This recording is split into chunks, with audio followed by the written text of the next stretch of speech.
Hello and welcome back to another Destiny 2 video. I'm fattyhacker and today we're taking another look at damage and DPS of supers, but this time with the Warlock class.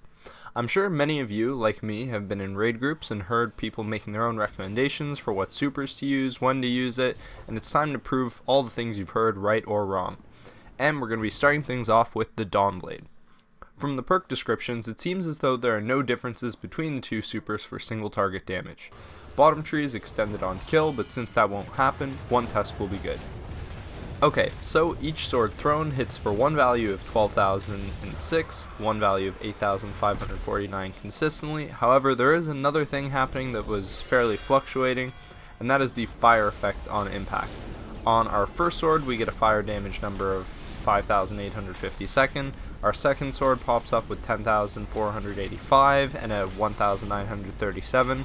Counting every value proved to be nearly impossible, but from my last Hunter Super video, I calculated Greg's health as a total of 171,000. And since our last sword does more than needed, I'm going to assume that the total damage of the super is around 180,000. It takes 6.71 seconds to get the full super off, so the DPS is 26,826. Next up we have Stormcaller, and yet again the bottom and top tree show no difference in damage other than a small boost at the beginning from landfall for the bottom tree, and a slightly longer duration of the top tree if you cast with a full grenade and melee. And these things are so minor that I'm going to assume they provide a very similar benefit and just run one test. The first number we hit is 2,477, but the damage ramps up over time, and we end up hitting a max 3,702, which takes 5.7 seconds of the super, but stays there for the rest of the duration. The super hits for a total damage of 136,800, and lasts 12.5 seconds. So the DPS is 10,944. This is absolutely brutal single target damage and DPS, however, since you can chain up to 5 targets at once and it lasts longer than most other supers, it's still an amazing choice for ad clear. Next up is the other Arc Warlock super, Chaos Reach. This super hits for 6,129 rapidly over the duration of its usage, and landed on the target 25 times, meaning a total damage of 153,225. The super lasts 4.71 seconds, so the DPS is 32,531.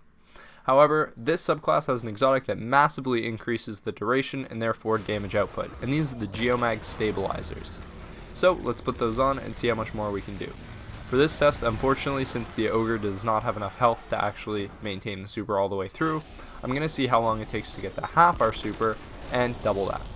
So it takes 3.75 seconds to hit half our super usage. Extrapolating from there, we'll assume our super can last 7.5 seconds if we're shooting a target the whole time. The DPS does not change, but our new damage is 243,983. Moving on to Void subclasses, we're going to start things off with the top tree Slova Bomb. On impact, I see damage numbers of 81,715, 55, 10,896, and 14,143. Each of the 4 Seekers tracks back to hit for 16,343 and an additional 55. All of these together we hit for 172,401. So I guess our initial estimate of this Lost Sector's boss's health was not perfect, but we were pretty close. DPS for this one's a little harder because it relies a bit on how far you are from the target, because that will affect the travel time, but also because you have the high initial burst for 106,809 before the Seekers then come in. But for this case, I'll assume you're up close and the travel time takes a second. Start to end with the Seekers, it takes 3 total seconds, so a DPS of 57,467. Now it's time to take a look at the bottom tree Nova Bomb, which doesn't split into Seekers, but leaves behind a void damaging effect where it detonates. Our initial impact hits for an instant 86,950, leaving behind a void pool that hits for 1,471. Keeping the target within the area of effect for its full duration hits for an additional 63,000, bringing us up to a total damage of 149,950.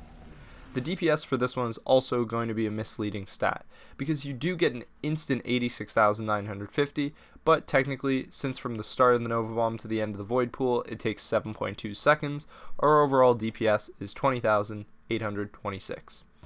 Important to note though, that any supers leaving damage over time effects can easily be stacked with weapon DPS once you exit the super's animation. The last Void super to test is Nova Warp. We will be running 2 tests for this, as there are 2 distinct ways to use the super, which are using light attacks or full charging for a heavy attack. First, trying the heavy attacks, we hit for 17,978 each time. We're able to get off 6 full attacks. The 7th is cut off from super duration and detonates early into an 8,172 light attack for a total damage of 116,040. The duration using heavy attacks takes 8.8 seconds, so the DPS we end up with is 13,186. On to the light attack tap fire method to see if that works any better. Each light attack hits for 8,172 like before, and we're able to get off 10 for a total damage of 81,720. And this time it takes around 10.1 seconds, so the DPS is 8,172. So yeah, never use the light attack. Finally, my thoughts on all this. First off, I did not expect Dawnblade to be this good. In my head, I've always run Bottom Tree Dawnblade for its crazy ad clear potential, but whenever we needed to fill a damage roll, I swapped off right away. For game modes with limited ammo though, where you want a balanced kit, I think this is a great choice, because the super is good for both clearing ads and can come in clutch for sustained damage against a boss. Stormcaller was up next, and I've heard videos with people saying its damage is pretty good once it ramps up, but it's not. The Stormcaller damage is abysmal for single targets. However, it is still fantastic for ad clear, because once you factor in that it can hit multiple targets at once, it gets infinitely better utility. The base Chaos reach was worse than I expected. I always thought it significantly outperformed both of the Novas, but maybe that's just because it feels so cool to use. However, once you throw on Geomag, it is undoubtedly the top choice for damage and very high up for DPS.